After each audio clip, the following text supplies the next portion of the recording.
Ja, hallo, hier ist wieder euer Roy.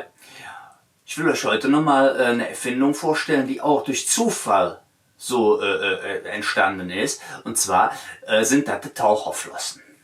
Es war nämlich seinerzeit war es so, die Leute hatten alle Pools, und zwar runde Pools, kreisrunde Pools. Ne? Die Eckigkeit war aus baulichen Gründen seinerzeit da noch nicht möglich, und deswegen hatten sie alle runde Pools. Und das Problem war ja, wenn du einen runden Pool hast, musst du immer im Kreis schwimmen. Ne? Und da hatte schon ein schlauer Mensch, hatte seinerzeit schon den sogenannten Kreisschwimmschuh erfunden. Ne? Oder die Kreisschwimmschuhe erfunden. Ne?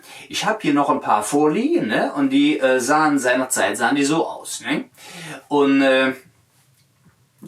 da war ja im Prinzip ganz einfach, ne? Wolltest du links rum schwimmen, ne? Dann hast du dir den rechten Kreisschwimmschuh einfach mal rausgesucht, hast den angezogen, ne? Und wenn du dann gestrampelt hast, dann schwammst du ganz automatisch links rum im Kreis.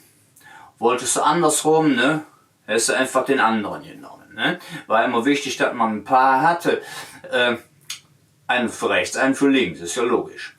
So, und jetzt irgendwann ist ein so ein Dollheuer ist auf die Idee gekommen, weißt du was, ich ziehe die einfach mal beide an. Und dann hat er festgestellt, oh, ich kann ja damit geradeaus schwimmen.